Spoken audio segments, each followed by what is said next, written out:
1910. A poor man in Indiana writes the most practical book on wealth ever created. Wallace D. Wattles, failed businessman, socialist organizer, struggling writer. He had nothing, but he'd figured out the science.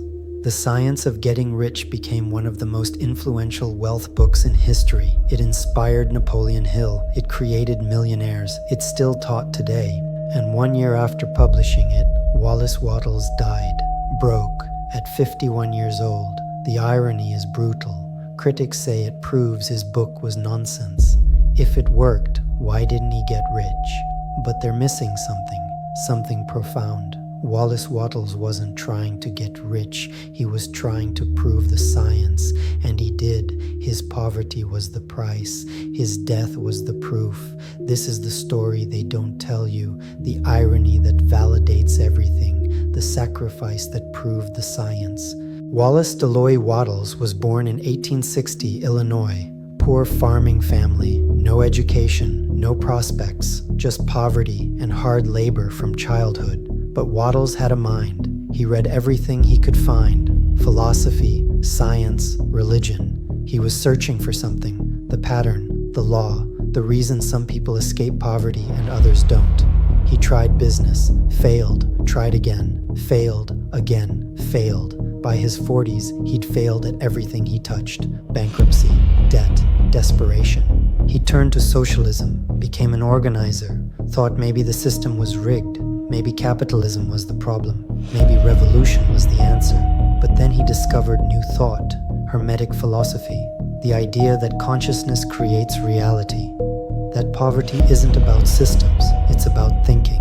And everything clicked. There was a science, a reliable, repeatable method. Not mysticism, not luck, science. Thought is the creative power. Apply it correctly, you get rich, guaranteed. So he decided to test it on himself, document everything, prove the science works, not to get rich, to prove it's real. And in 1910, at age 50, after a lifetime of failure and poverty, Wallace Wattles published his proof, The Science of Getting Rich. Wattles reduced wealth to 3 core principles: not theory, science, laws as reliable as gravity. Principle 1. There is a thinking stuff from which all things are made, formless substance, infinite potential. It permeates, penetrates, and fills the universe.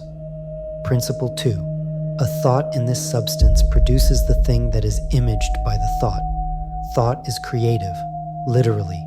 Your mental image impresses upon formless substance and creates the thing.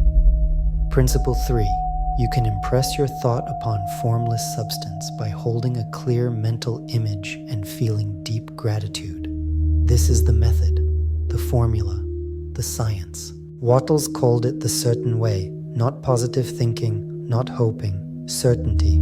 You think in a certain way, you get rich, guaranteed, like planting a seed. Do it right, it grows, every time. But here's the key, most people miss. Don't compete, create. Competitive thinking is about taking from others, limited pie, scarcity. Creative thinking is about making new value, infinite expansion, abundance. And you must think in the present tense, not, I will be rich. That's future. That keeps it future. I am receiving wealth now. Present. Gratitude for what's already coming. This impresses formless substance. Then you must act, not random hustle, efficient action. Every act done in the certain way, each task as an affirmation of wealth. You're not working to get rich, you're acting from wealth already received. Wattles promised, do this, opportunities will come. Not might, will, it's law. Formless substance responds to thought. You hold the image, feel gratitude, take efficient action. The universe delivers. This wasn't mystical, it was practical. 17 short chapters, clear instructions, no fluff.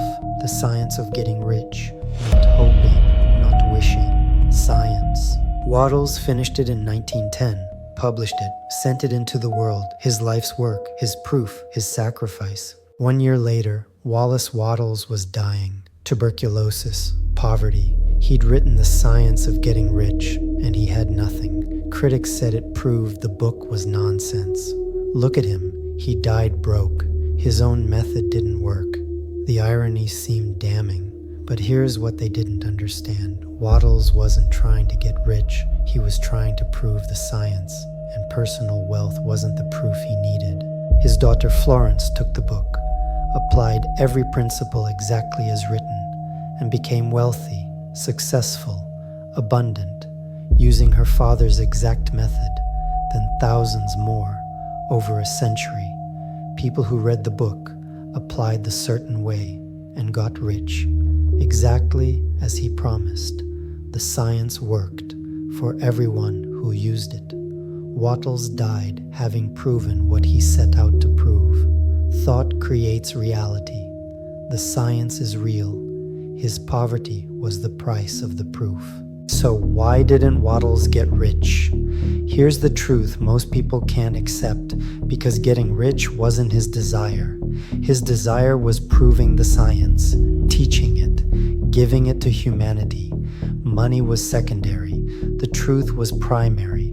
And formless substance gave him exactly what he asked for, not what he wrote about, what he thought about, a legacy, a teaching that would outlive him, proof that consciousness creates. He sacrificed his own wealth to be the proof, like a scientist who tests a vaccine on himself. His poverty validated the science because it showed he wasn't motivated by greed. He believed it so completely, he gave it away. And that's why it's the most trusted wealth book ever written, because the author died poor. Paradoxically, his poverty makes people believe the science more. He had nothing to gain, so it must be true. Wallace Wattles got exactly what he wanted, not riches, proof, legacy, truth eternal. The irony proves his point. Napoleon Hill read Wattles, built Think and Grow Rich on his foundation. Rhonda Byrne read Wattles, created The Secret from his principles. Every major prosperity teacher since owes him a debt.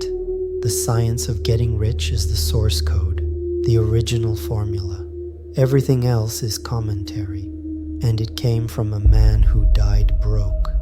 Countless people have used his exact method and created wealth, exactly as he said they would. The science works. Wattles proved it, not with his life, with his death. The three principles remain. Formless thinking stuff exists. Thought impresses it. Gratitude and certainty activate it. This is law. Wallace Wattles documented it, then stepped aside.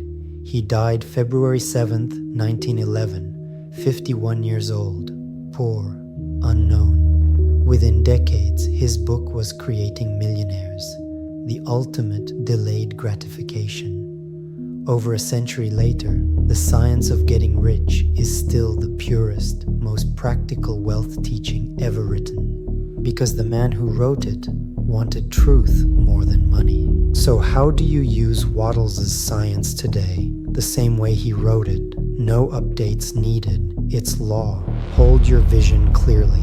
Feel gratitude as if already received. Act efficiently in every task.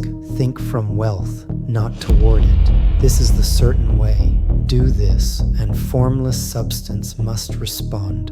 Not might, must. It's law. Wattles proved it.